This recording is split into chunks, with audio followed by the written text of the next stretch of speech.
सारे तीन मारवे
साडेतीन बार सुवर्ण त्या दक्षिणा दिल्याबरोबर कालकोशी ब्राह्मण घरी गेला होता. असणारा विश्वामित्र ऋषी त्याच वेळेला ब्राह्मणाचं रूप धारण केलेलं.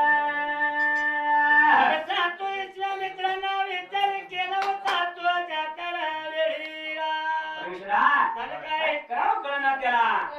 बघा नगरीचा राजा असून सुद्धा सत्वासाठी स्वतःची ध्याय विकली, बायकोची ध्याय विकली, मुलाची ध्याय विकली आणि 3.5 भार सुवर्ण सत्वाच्या पायात मिळवून दिलं होतं. स्वप्नात लिहून दिलेलं राज्य सगळं स्वप्न हे खरं असतं, बरोबर आहे, खोटं होत नव्हतं.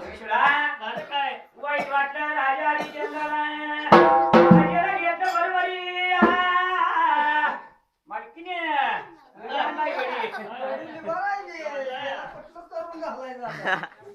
कुटुंबावर घालत बसतो. कोण माणूस आहे माग गडी आणलाय गडी कामाला एवढा मोठा हे सांगतो बाकी कुठला घालू. गडी जरा वेगळा दिसतोय, कट्टा कट्टा दिसायला मोठा कामाला निवडत होता. काय काम करतोय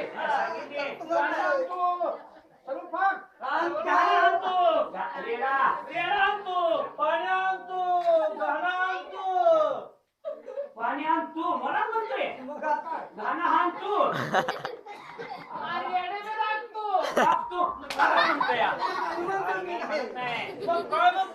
होय म्हणायचं, तू म्हणाय नाही होय म्हणायचं. म्हणतोच म्हणतोय तू म्हणतो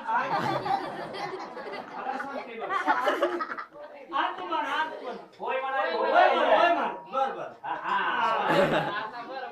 पाणी आणायला जातोस का? होय. रेडला काय जातोस का? होय. धुणं धुवायला जातोस का? होय. जातो. व्हायच्या अजून काय तू वाईट वाटलं राजा हरिश्चंद्र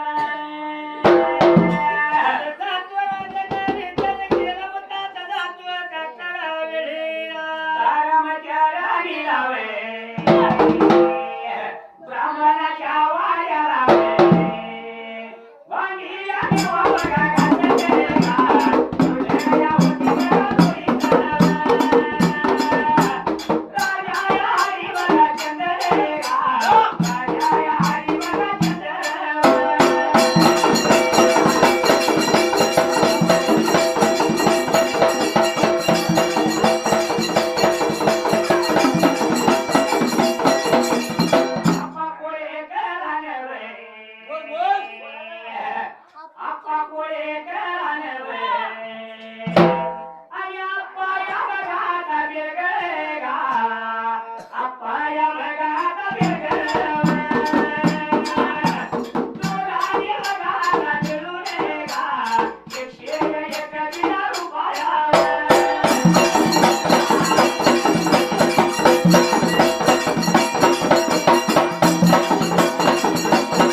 काय सांगेल ते काम करतोय. तुम्ही काय म्हणशील ते करायला तयार आहे.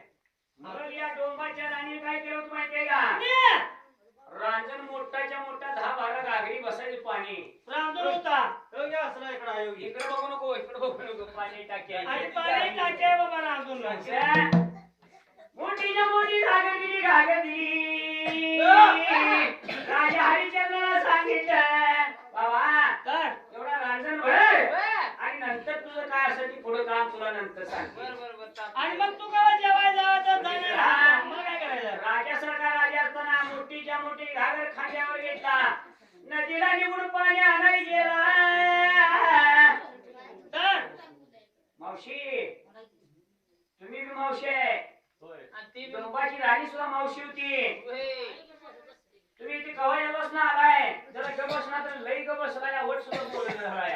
आता गप बोलायले रे. आता बोलायला जरा. आता बोलले. त्या डोंबाच्या राणीने काय केलं, गडी चाकरीला ठेवला म्हणल्यावर गडी कसा राबवलेला. बरोबर आहे, चाकरीचं काम काय एक लावत नसते रे. बाबा म्हणली तर जा पाणी आलाय म्हणली. राजना या तळाला होल पाडलं आणि हे घागेला घेऊन आपल्या नदीला निघून राजना या तळाला होल पाडलं, माग बागत नेऊन पाणी सोडलं. राजा हरिश्चंद्र गेला तळ्यावर, घागर घेतली वरून त्याच वेळीला आणून रांजणात वरती. पुन्हा दुसरी घागर आणायला गेला. घागर घेऊन परत दिवस रांजणातलं पाणी संपायला पाठीला रांजून मोकळा. तिला काय वाटलं मालकीने धुणीने धुतला असेल, पाणी संपलं या. दुसरी घागर बसला, पुन्हा आणि गेला घागर आणायला, तर दुसरी बी मोकळीच. आणि तिसरी गाडी घेऊन मागे गेला. रेल्वेला पाजला असेल, काय त्यातलं संपलं असेल. मालकानं आंघोळी केली असेल. किती हो 5-6 घागरी झाल्या तर घागरीत ठेव त्या रांजणात नाही वरती जेवढं पाणी तिकडे बागायला जात. सकाळचा दिवस गेला दुपारीला. राजा हरिश्चंद्र तानेला डोक्याला व्याकुळ झाला, पण रांजणात पाण्याचा ठेम नाही ना पाणी रांजण भरल्याशिवाय तर भाकरी तर कशी मागायची बरोबर आहे म्हणलं काम सांगणे आपण ठेवायचं नाही काही खरं कळलं तसं आत्मराज्याच्या जीवाला वाईट लागलं होता वाटायला पाणी आलं होता डोळ्याला तसा तो त्या वेळेला